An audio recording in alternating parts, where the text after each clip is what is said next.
বিশ্ব ইস্তেমায় তাকিয়ে দেখো, 2 কোটি মানুষ, একটা হিন্দু ভাই বলতে পারবে না তাকে বলা হয়েছে তুই এখানে ব্যবসা করতে পাবি না, এটা আমাদের নামাজের জায়গা, এটা মুসলিমদের জায়গা, বলেনি। উপরন্তু ওখানে পৈনানের হুগলি ডিস্ট্রিক্টের হিন্দু ভাইয়েরা তারা বাড়ি থেকে একজন তো দেখলাম কেক বিস্কুট কলা বিলি করছে ফ্রি, নিয়ে যান ভাই, দাদা নিয়ে যান, দাদা নিয়ে যান, দোয়া দিয়ে যান, খেয়ে যান। কেন জানেন? বিশ্বাস আল্লাহর প্রতি দেখিয়েছে। 2 কোটি মানুষ মন্দিরের সামনে দিয়ে পেরিয়ে যাচ্ছে, কেউ নারাই তকবীর বলে মন্দির ভাঙচুর করেনি, মন্দিরে ঢেলা মারেনি, কেউ সাক্ষী দিতে পারবে না। কোটি কোটি মানুষ হেঁটে যাচ্ছে, লাখ লাখ মানুষ, পৃথিবীর লোক সাক্ষী থাকলো। অথচ দুঃখ লাগে উত্তরপ্রদেশ, দিল্লি, মুম্বাইয়ে রামনবমীতে মসজিদগুলোকে তিরপল দিয়ে ঢাকা করায়। ঠিক বললাম না ভুল বললাম? মসজিদের ওপরে ঝান্ডা লাগানো হয়। আমি খালি চিন্তা করছি, আরে আমাদের দেশে রাম মন্দির হয়ে গেল, দেশের প্রধানমন্ত্রীজি উদ্বোধন করলেন, যদি রাম মন্দির হয়ে যাওয়ার পরে রাম প্রতিষ্ঠিত হয়ে গেল, রাম জন্মভূমিতে রাম প্রতিষ্ঠিত হয়ে গেল, তারপরও মসজিদের সামনে থেকে এখনো রাম যায়নি। কথাটা বুঝতে পেরেছেন না পারেননি?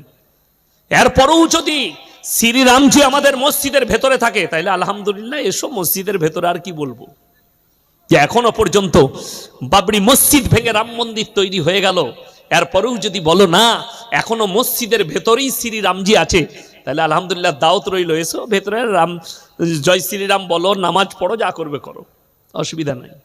তুমি নিজে পাপ করছো, কোনো অসুবিধা নেই। আমরা দোয়া করবো আল্লাহ তোমাকে হিদায়াত দেখ। তুমি আমার মাদ্রাসায় মসজিদে ঢেলা মারো, আমি দোয়া করবো আল্লাহ তোমাকে হিদায়াত প্রাপ্ত করুক। তোমার প্রতি অভিযোগ নেই।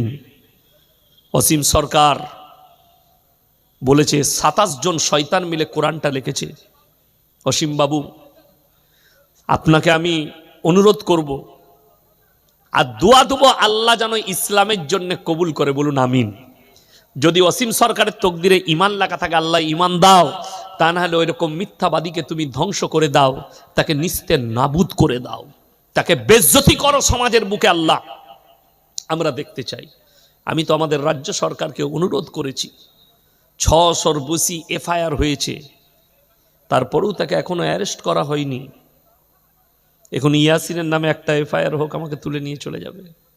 ঠিক বললাম না? অ্যারেস্ট হয়ে যাবে। আমি রাজ্যের মুখ্যমন্ত্রীকে বলতে চাইছি, আপনার কি ইসলামের প্রতি অনীহা আছে? আপনার কি ঘৃণা আছে?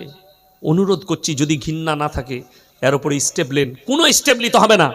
আমি আমার রাজ্যের মুখ্যমন্ত্রীকে বলতে চাই, আপনি খালি বসার জায়গা ঠিক করে দেন, কোনো ঝামেলা ঝঞ্ঝট নয়। আমরা 10টা মৌলবি থাকবো, ওনারা 10টা পণ্ডিত থাকবেন, একটা ঘরের ভেতরে। আপনি আপনার প্রশাসনের লোক রেখে দেন, কোনো ঝগড়া ঝামেলা হবে না।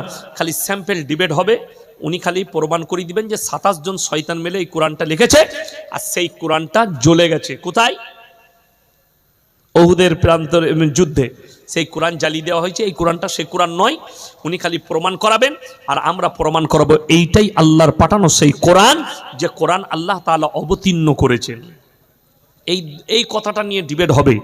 আর যদি প্রমাণ না করাতে পারে যে 27 জন শয়তান কে কে কোরআনটা লিখেছে, উনি নামগুলো বলবেন, প্রমাণ দেবেন। আর যদি না দিতে পারে, জানতে হবে ওই শয়তানের আসল যিনি ইবলিস, সেই ইবলিসেরই জারদ সন্তান হচ্ছে অসীম সরকার। কথাটা বুঝতে পেরেছেন?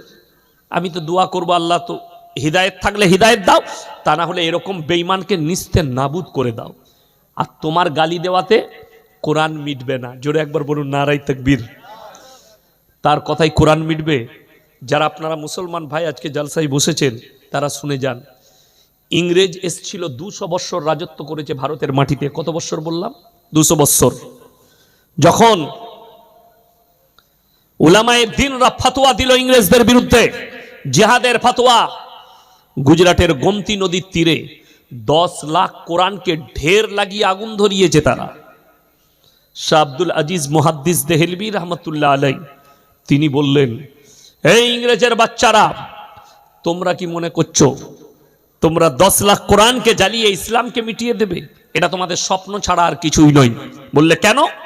বললে শোনো, এই কোরআনকে আল্লাহ অবতীর্ণ করেছে, হিফাজতের দায়িত্ব আল্লাহ নিজে নিয়েছে।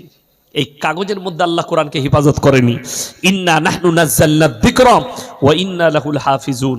কোরআনকে আমি আল্লাহ অবতীর্ণ করেছি, কোরআনের হেফাজতের দায়িত্ব আমি আল্লাহ নিয়েছি। যদি বলেন কেমন করে, একটা খালি হাফিজে কোরআন নিয়ে আসুন, পৃথিবীর সব কোরআনকে জ্বালিয়ে দেন, আল্লাহর কসম একটা যদি হাফিজে কোরআন জিন্দা থাকে আবার 100 কোটি কোরআন ছেপে চলে আসবে। জোরে বলুন সুবহানাল্লাহ। তাহলে কোরআনকে মিটানোর ক্ষমতা পৃথিবীর কোনো শক্তি নেই। ইসলাম, আপনি ভেবে দেখুন, পুরো দুনিয়া ইসলামের পেছনে ছুটছে, ছুটছে না ছুটেনি? সব ভাই ইসলামের পেছনে লেগে আছে। বেঈমান, কাফির, নাস্তিক, আস্তিক যারাই আছে সব শক্তি ইসলামের পেছনে লেগে আছে, আর ইসলাম নিজের গতিতে ছুটে চলে যাচ্ছে। জোরে বলুন সুবহানাল্লাহ। তাহলে ইসলামের আগে কেউ নাই, ইসলামের পেছনে সবাই আছে, ইসলামের পেছনে সবাই আছে, আর ইসলাম নিজের গতিতে ছুটে যাচ্ছে। কেন? 23 মাত্র 23 বছর তবলিগ করেছেন নবীজি সাল্লাল্লাহু আলাইহি সাল্লাম। 23 বছরের দাওয়াতের মেহনতে আজকে 250 কোটি পৃথিবীতে মুসলমান। জোরে সোরে একবার বলুন সুবহানাল্লাহ। আমার দুঃখ লাগে, বেদনা লাগে এদের উপরে।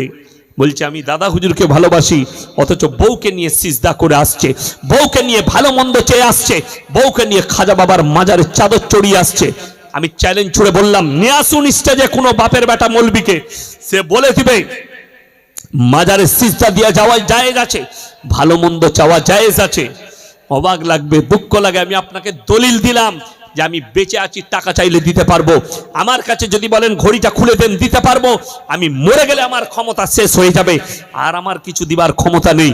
তাইলে ভেবে দেখুন, যে জিনিসটা আমার বেঁচে থাকতে দিবার ক্ষমতা আছে, মরে গেলে ক্ষমতা নেই, তাইলে আমার কবরে গিয়ে আপনি চাইলে কি করে পাবেন? মায়েদিকে বলছি ইমানদারির সঙ্গে শুনেন, আপনাদের এখানে স্বামী মারা গেলে স্ত্রী কবরস্থানে যায়? কথা বলে না? যেতে পাবে? ইসলামী শরীয়তে হারাম। যদি বলেন কাদের, শুনে যতগুলো ফিরকা আছে, দেওবন্দি, বেরেলি, আহলে হাদিস, ফুরফুরা, আজানগাছি, হরহরে, লল্লরে, তালতলা, বেলতলা, খেজুরতলা, শেওড়াতলা, মলয় বাবা, খেপা বাবা, আচমক বাবা, যত দল আছে প্রত্যেকটা দলের একটাই আকীদা, এটার উপরে একটাই ফতোয়া যে স্বামী মারা গেলে স্ত্রী কবরস্থানে যেতে পাবে না শরীয়তে, বাম মরে গেলে বিটি কবরস্থানে যেতে পাবে না। তাহলে আমি ইয়াসিন মারা গেছে, আমার কবরে তোমার বউ কি করে যাবে? স্বামীর হক স্ত্রীর কাছে বেশি না পীরের হক বেশি? বাবা কথা বলে না? স্বামীর হক বেশি না বেশি নয়? স্বামীর হক বেশি। আমি একজন বক্তা, আমাকে পীর মনে করেন, তো আমার তোমার স্ত্রীর প্রতি আমার হক বেশি থাকবে না, স্বামীর হক বেশি থাকবে, তোমার হক বেশি। তাহলে নিজের স্বামীর কবরে যেতে পাবে না, ইয়াসিনের কবরে কি করে যেতে পাবে? তোমার বিবেককে জিজ্ঞেস করো, তোমার বুদ্ধি হারিয়ে গেছে। আর সব থেকে বেশি শিরকে লিপ্ত আছে আমার মা বোনেরা, সব থেকে বেশি যে কোনো কাজে তারা শিরকে লিপ্ত। আমাদের সমাজে তো আমাদেরকে দুটো কাজে রেখেছেন। কটা কাজে বললাম? দুটো, হলে আর মোলে। হয়েছে হুজুর কানে আজান দিতে হবে, মরেছে জানাজা পড়তে হবে, বাকি বলে বাকি সব আমরা বুঝে নেব, বাকি সব বুঝে নেব। তা না হলে মুসলমান, আমাদের সমাজ চলছে কিসে জানেন? দাদির হাদিসে, নানির হাদিসে, ফুফুর হাদিসে। আমি মুর্শিদাবাদে রেজিনগর বলে এক জায়গায় জলসা করতে গিয়েছিলাম 4 বছর আগে। এই আপনাদের মতো 24 পরগনায় এরকম জলসা একটাও হয় না। 15 থেকে 20,000 শ্রোতা, 20,000 শ্রোতা, নারী পুরুষ মিলিয়ে। আমার কাছে প্রশ্ন এলো, হুজুর ছেলে মেয়েদের বিয়ে হলে আমাবস্যার রাতে কি বিয়ে দিতে নেই? আমি বললাম মোটেই দিবি না, কালো ছেলে হবে। কি বলবো, হাদিসে নাই, কোরআনে নাই, যেমন ফতোয়া তেমন মাসলা। আমি বললাম ভাই আমি তো নিজে আমাবস্যার রাতে বিয়ে করেছি, কি অসুবিধা হয়েছে? নাউজবিল্লাহ। ফতোয়া কার? ওর দাদির, ওর নানির। বিয়ের দিন ঠিক হচ্ছে, দেখাশোনা হচ্ছে, বলছে জেলেবি দেওয়া যাবে না। কে বলেছে? ওর নানি বলেছে। কেন? বলছে জেলেবিতে প্যাঁচ লাগানো আছে, বিয়ে ভেঙে যাবে, বিয়েতে প্যাঁচ লেগে যাবে। যা বুঝে করগা। ফতোয়া কার? না ওর নানির। আমি বললাম জেলেবিতে প্যাঁচ আছে, দেখাশোনায় যদি জেলেবি দিলে বিয়ে ভেঙে যায়, তো যে জেলেবি তৈরি করছে তার বেটা বিটির তো জীবনে বিয়ে হবে না, সে তো প্যাঁচ মেরিয়ে গেছে। কথাটা বুঝতে পারেননি? এইগুলো হচ্ছে শিরিক। আল্লাহ বাদ দিয়ে তার বস্তুর ওপরে বিশ্বাস, তার বস্তুর ওপরে, তার দিনের ওপরে বিশ্বাস। আমার খুব একটু দূর সম্পর্কের আত্মীয় আমার গ্রামে বিয়ের দিন ঠিক করতে এসছে, কার? বেটার। আমাকে ফোন করলে, হুজুর আপনাকে আসতে হবে। আমি এখন যাব না, দিন ঠিক করবে, আসরের পরে যাব। তখন বর্ষাকাল, জলসা নেই, মাদ্রাসায় আছে। ঠিক আছে, আসরের পরে যাচ্ছি। আসরের নামাজ পড়ে গেলাম। ছেলের বাপ বললে, হুজুর আপনি ডায়েরিটা বার করে ডেটটা আপনার সময় করুন। ঠিক আছে। ফাল্গুন মাসের প্রথম সপ্তাহে বাবা শনিবার বিয়ে দাও, রবিবার অলিমা, সোমবার মেয়ে জামাইকে নিয়ে চলে আসবে। বলে বাইরে থেকে ঘুরে আসি। কে বলছে? ছেলের বাপ। ওকে তো আমার ফতোয়া চলবে না। ও বড় মুফতি সাহেবকে ফোন লাগিয়েছে। বড় মুফতি সাহেবকে, ওর বউ, ওর থেকে বড় মুফতি তো কেউ নাই সমাজে। তাকে ফোন লাগিয়েছে, হ্যালো হুজুর বলছে শনিবার বিয়ে। ওই দিক থেকে হজরত ফতোয়া দিচ্ছে কি জানেন? না, শনিবার বিয়ে দিয়া চলবে না, শনি লেগে যাবে। যা বুঝে করগা। ফতোয়া কার? না আমার দাদির, না হলে নানির। আমাকে বলে হুজুর না, শনিবার বিয়ে দেবো না। মানে এই বিয়েতে আমি থাকবো না। সোমবার বিয়ে, মঙ্গলবার অলিমা। আমি ঠিক আছে। আমি মগরবের নামাজে দোয়া করলাম, আল্লাহ তুমি এই বিয়েটা ভেঙে দাও, এটা শরীয়ত বিরোধী বিয়ে। ঠিক 1 মাস পরে আমাকে ফোন করছে, হুজুর বিয়েটা ভেঙে যেমন। তোর বউকে জিজ্ঞেস কর শনিটা কি করে লাগলো, এটা তো সোমবার। ঠিক করে এলি, বিয়েটা আর হয়নি। বাস্তব বলছে, একদম সত্য ঘটনা। আমি দোয়া করেছিলাম, আল্লাহ বিয়েটা ভেঙে দাও। যারা বাতিলের ওপরে টিকে আছে, শিরকের ওপরে টিকে আছে, আল্লাহ থেকে বেশি তার দিনের ওপরে বিশ্বাস।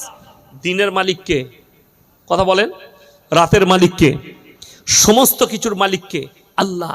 তাহলে আপনি আল্লাহর সৃষ্টি বস্তুর উপরে কেন বিশ্বাস করেন?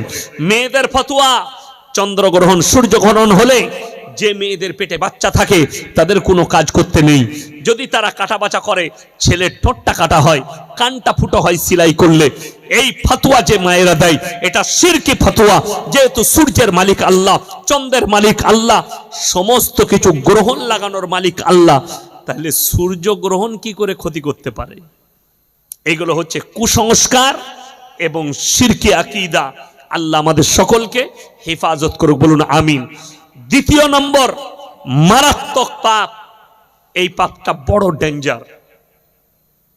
ওই জন্য জানেন, মায়েরা যারা শুনছেন, আপনারা যারা আছেন, নারীদের ইজ্জতের ওপরে, নারীদের মর্যাদার ওপরে আল্লাহ একটা পুরো সূরা অবতীর্ণ করেছে। জোরে বলুন সুবহানাল্লাহ। সূরা নিসা। এই সূরায় সর্বপ্রথম যে কথাটা আল্লাহ বলেছেন, ইয়া আইয়ুহান নাসুত্তাকু রাব্বাকুমুল্লাযী খালাকাকুম মিন নাফসিন ওয়াহিদাতিন ওয়া খালাকা মিনহা যাওজাহা ওয়া বাসসা মিনহুমা রিজালান কাসীরান ওয়া নিসা ওয়াত্তাকুল্লাহাল্লাযী তাসাআলুনা বিহি ওয়াল আরহাম ইন্নাল্লাহা কানা আলাইকুম রাকীবা। পরের আয়াতটা, ওয়া আতুল ইয়াতামা আমওয়ালাহুম ওয়া লা তাতাবাদদালুল খাবিসা বিত-তাইয়্যিব ওয়া লা তাকুলু আমওয়ালাহুম ইলা আমওয়ালিকুম ইন্নাহু কানা হুবান কাবীরা। আল্লাহ তাআলা কোরআন বললেন সূরা নিসার প্রথমে, একজন নারী একজন পুরুষ, এদের দুজনার মাধ্যম দিয়ে পৃথিবীতে অগুন্তি নারী পুরুষের সূচনা আমি আল্লাহ করেছি। জোরে বলুন সুবহানাল্লাহ। তোমরা আত্মীয়তা সম্পর্কে সচেতন হও। আমাদের সমাজে মায়েরা ভালো করে শুনবেন এই পয়েন্টটা, আপনাদের সব থেকে বেশি সম্পর্ক ছিন্ন করে নারীরা। কারা বললাম? নারীরা। যদি বলেন কেমন করে, বুঝিয়ে দিই। সম্পর্কটা কিভাবে এরা ছিন্ন করে। একটা ভাই আর বোন, ভাই রেগে বললে, তো আমার ঘরে আর জীবনে আসবি না। রাগের মাথায় বলেছে। আচ্ছা আপনারা কি বলেন, যেখানে হাঁড়ি থালা থাকে কিচেন বলি তো আমরা, এখন শুদ্ধ ভাষায় কিচেন, ইংরেজিতে আমরা বলি, আমরা হেনসেল বলি। আপনারা কি বলেন? রান্নাঘর, হেনসেল। আমাদের রান্নাঘরও বলে, হেনসেলও বলে। রান্নাঘরের থালাগুলো, থালা হাঁড়ি রাখা থাকে, ওইগুলো ঠোকাঠুকি হয় না? হয় না? ঠোকাঠুকি হয় তো? আচ্ছা, যেটার সঙ্গে যেটা ঠোকা লাগে একটা ফেলে দেন তো বাইরে বার করে, না গুছিয়ে রাখেন? কথা বলেন। মায়েরা তোমরা ভালো করে শুনবে, তোমার রান্না বাড়িতে হাঁড়ি থাকে 3টে 4টা 5টা 10টা, থালা থাকে 10টা।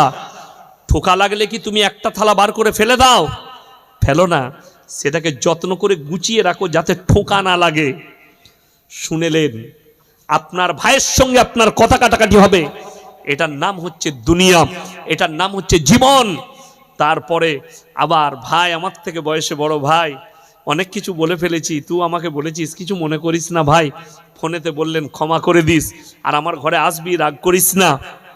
এটা হচ্ছে বোনের কর্তব্য। একটা সমাজে দেখবেন সংসার, 4 ভাই, ক ভাই বললাম? 4 ভাই। 4 ভাইয়ের যখন বিয়ে হয় না, তাদের মহব্বত আলাদা থাকে। ঠিক বললাম না ভুল বললাম? আলাদা মহব্বত। আর যেমনি বিয়ে হয়ে গেল,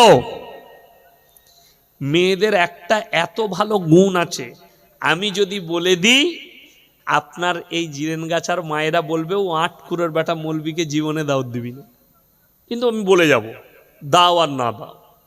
সেটা কি?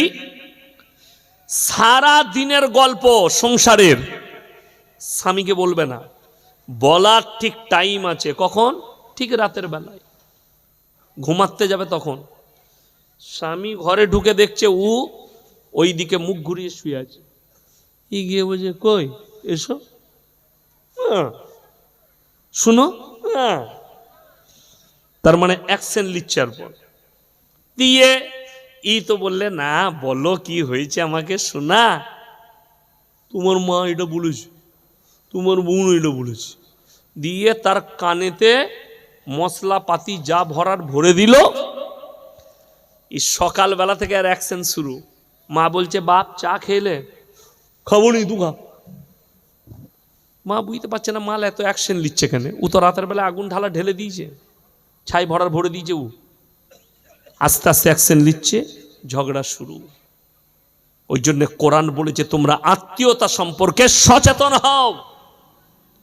বড় তুমি ছোটকে ক্ষমা করতে শিখো, ছোট তুমি বড়কে সম্মান করতে শিখো। আমার বন্ধুগণ, অবাক হবেন, তার পরের আয়াতটা কি আছে জানেন?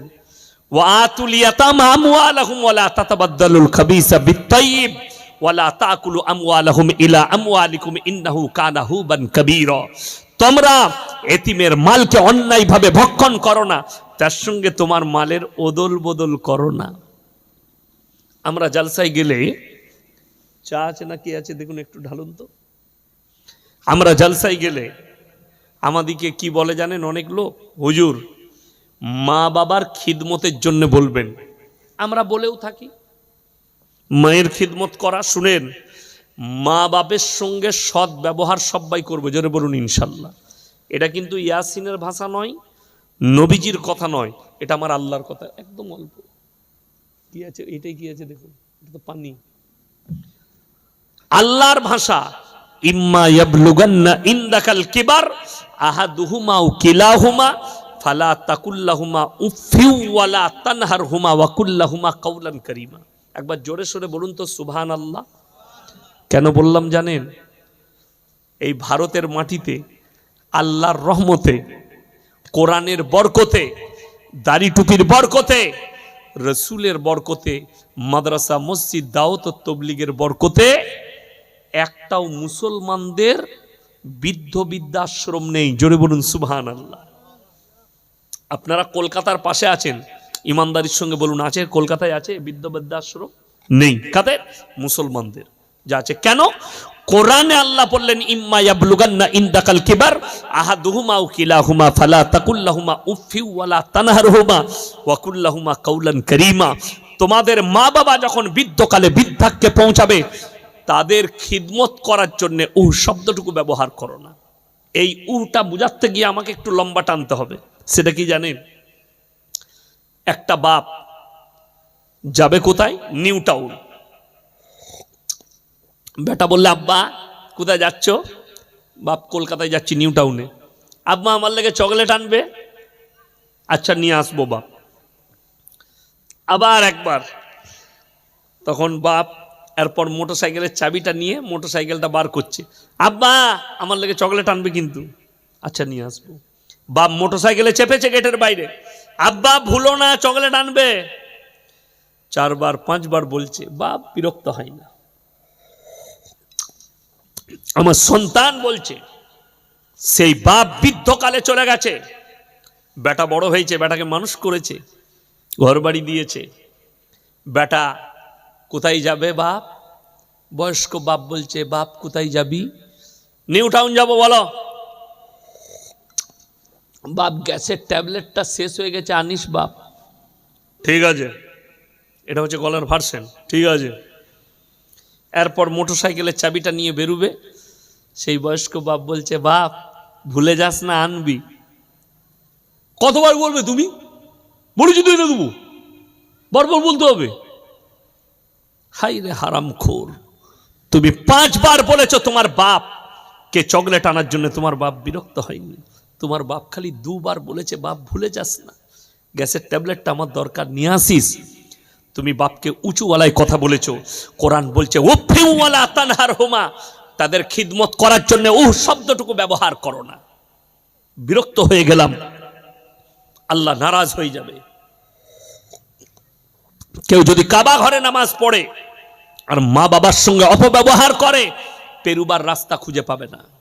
আমার বন্ধুগণ, আমার ভাই, খুব ভালো করে বুঝবেন, ফেরাউন জাহান্নামী না জান্নাতি?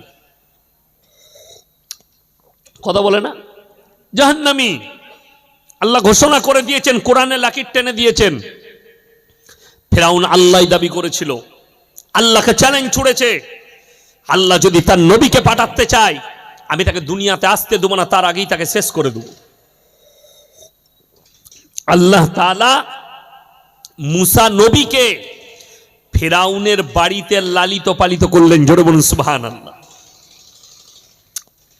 তার রাজশাহীতে লালিত পালিত হচ্ছে। ফেরাউন যখন ফেরাউনকে দাওয়াত দিতে যাচ্ছে, মুসা এবং হারুন 2 ভাই নবী, আল্লাহকে মুসা নবী কি বললেন জানেন? আল্লাহ, আমি ফেরাউনকে কেমন করে দাওয়াত দেব আমাকে শিখিয়ে দাও। সে তো নিজেকে আল্লাহ দাবি করেছে, নিজেকে রব হিসাবে বলছে, আমি কেমন করে দাওয়াত দেব? আমার আল্লাহ শিখালেন, কুলু কাউলান লাইয়িনা, নরম করে বলবে, বিনয়ী ভাবে বলবে, ভালোবেসে বলবে, যেহেতু সে তোমাকে বাপের মতো লালিত পালিত করেছে। জোরে বলুন সুবহানাল্লাহ। আল্লাহ শেখাচ্ছেন, তোমাকে বাপের মতো পেলেছে, অর্থাৎ তুমি তাকে নরম করে বলবে, ভালোবেসে বলবে, কুটি কথা বলো না। যেহেতু সে তোমার ফেরাউনকে দাওয়াত দিতে পাঠাচ্ছে, নবী মুসাকে মানুষ করার কারণে আল্লাহ বলছে তুমি নরম কথা বলবে, যেহেতু সে তোমাকে বাপের মতো রাজশাহীতে লালিত পালিত করেছে, তোমাকে তার সঙ্গে খারাপ ব্যবহার করো না। আপনার বাপ মুমিন, মুমিনা মা তোমাকে লালিত পালিত করেছে, তার সঙ্গে তুমি খারাপ ব্যবহার করলে আমার আল্লাহ কি করে মেনে নেবে? কিন্তু দ্বিতীয় ভাষাটা শুনেলেন। এরপরে প্রত্যেকটা মা বাপ মনে মনে ভাবছে যে সন্তানের হক, অবশ্যই সন্তানের হক মা বাপের ভালো মন্দ দেখা, মা বাপের খিদমত করা। কিন্তু শুনেলেন আল্লাহর কাছে কঠিন হিসেব হবে বান্দার হকের। কেউ যদি আল্লাহর হক মেরে থাকে, আল্লাহ ইচ্ছা করলে ক্ষমা করবেন, কিন্তু কেউ যদি বান্দার হক মেরে দেয়, বান্দার মানে শুনেলেন, মা নিজের জমি জায়গা সব বিটিকে লিখে দিল, বেটা দিকে দিল না। তুমি রেডি থাকো, কাবা ঘরে নামাজ পড়লেও আল্লাহর কাছে হিসেব দিতে হবে তোমাকে, যেহেতু তুমি বেটার হক মেরে বিটিকে দিয়েছো। যারা বিটিকে বঞ্চিত করেছে, বিটির সম্পত্তি বিটিকে দেয়নি, তাকে ফারাজি না দিয়ে তার মালগুলো বেটা দিকে লিখে দিয়েছে, সেই বাপ মাকে আল্লাহ কিয়ামতের দিনে পাকড়াও করবে। কোন বিটি বলল আমি লুব না, অসুবিধা নেই, ভাই দিকে দিয়ে দাও, নির্দ্বিধায় সে লিখে দিবে, আপনি নিয়ে নেবেন, যেহেতু সে খুশি করে দিয়েছে, কোনো অসুবিধা নেই। অবাক লাগবে, আমি একটা ঘটনা শোনাই, সত্য। বর্ধমানে নার্সভূমের নাম বলবো না, যেহেতু মোবাইলে রেকর্ডিং হচ্ছে, কালকে ওরা শুনবে, কিন্তু জেলাটা বর্ধমান। বাপকে ভর্তি করেছে, বেটা আছে, বড় বেটা বাপের কাছে নার্সিংহোমে রাতের বেলায় ভালোবাসে বাপকে। মেজো ভাই ছোট ভাই বললে আমরা বাড়ি যাচ্ছি, 3 ভাই, তো তুই রাতে থাক, সকালে আসছি। রাত 2টোর সময় বাপ মারা গেছে। যে নার্সটা ছিল সে এসে বলছে তোমার আব্বা মারা গেছে। চুপ কর, বলবি না এখন, চুপ করে থাক। তাকে 10,000 টাকার বান্ডিল ধরিয়েছে। আইসির ভেতরে ঢুকে মরা বাপের টিপ নিয়েছে, স্টাম্প পেপারে কাগজে মরা বাপের টিপ মেরেছে। ফার্স্ট কাতারে নামাজ পড়ে মাল হয়ে গেল, বাপের জানাজা হয়ে গেল, সব হয়ে গেল। এরপরে 1 মাস পরে ভাইরা বলছে শোন, সম্পত্তিগুলো ভাগ করলি, আমরা তো এমনি আলাদা ছিলাম, বাপ মরে গেছে। ভাগ করলি মানে? বলে কি, এই তোমার কাছে রেজিস্ট্রি আছে, তো বাপ তোমাকে আঙ্কে লিখে দিয়েছে। এদের সন্দেহ, বাপ কখন লেখলে, সন্দেহ জাগলো। মেজো বেটা একটা শিক্ষিত ছেলে, সে ধ্যান দিয়েছে নার্সভূমে সিসি ক্যামেরা আছে, আমার বাপ দেখি মরার আগে লেখে নিয়েছে নাকি, সই করি নিয়েছে নাকি, টিপটা কখন লিলে। এ সিসি ক্যামেরা চেক করে আর মাথায় হাত। আয়াকে 10,000 টাকা দিয়েছে আর বাপের কাগজে টিপ মেরেছে মরা বাপের দিয়ে, মনে করছে আমি কামিয়াবি লাভ করেছি। শুনে দেন, আল্লাহর কসম করে বলছি, কোরআনে আছে সূরা আল ইমরানের 1ম পৃষ্ঠা, ইন্নাল্লাহা লা ইয়াখফা আলাইহি শাইউন ফিল আরদি ওয়ালা ফিস সামা।